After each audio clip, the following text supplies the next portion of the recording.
Et place à l'édito éco, Dimitri Pavlenko. Bonjour Agnès Verdier-Molinier.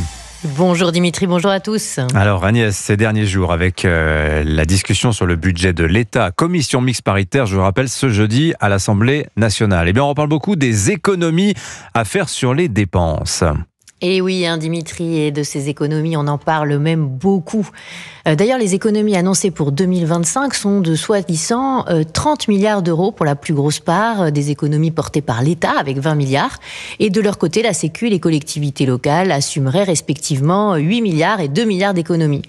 En fait, ça, c'est pour les chiffres officiels. Mais en réalité, les dépenses publiques vont encore monter de 40 milliards cette année par rapport à l'an dernier. Alors attendez, je comprends plus rien. On va faire des économies, mais on va dépenser plus ? Eh oui, Dimitri, les économies sur les dépenses publiques, ça ne se calcule pas. Comme on calcule des économies dans un ménage ou une entreprise. Ce n'est pas « je dépensais 1658 milliards d'euros l'année dernière et je vais dépenser moins l'an prochain ». Pas du tout même.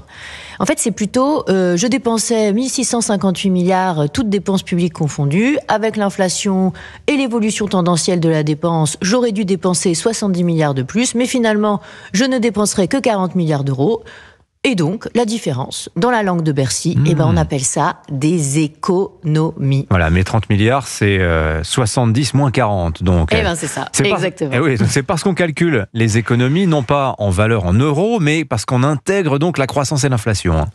Tout à fait. La croissance prévue pour cette année dans le budget, c'est 0,9, l'inflation 1,4. Donc, en fait, pour calculer les économies en pourcentage de PIB, le gouvernement regarde ce que l'on aurait dépensé si on avait dépensé autant que la dépense de l'année précédente, augmentée de l'inflation et de la tendance à la hausse de la dépense. Mais en fait, on a toujours calculé les économies sur les dépenses publiques comme cela. Pourquoi c'est plus compliqué cette année qu'auparavant ?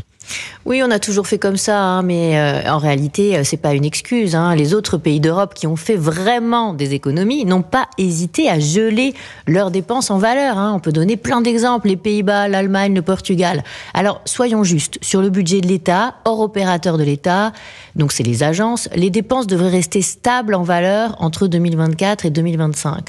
Cependant, sur l'ensemble de la dépense publique, on dépensait 1593 milliards d'euros en 2023. 2 ans plus tard, on dépenserait, donc cette année, 100 milliards de plus sur un an, non ? Parce qu'on va atteindre quasiment 1700 milliards de dépenses publiques.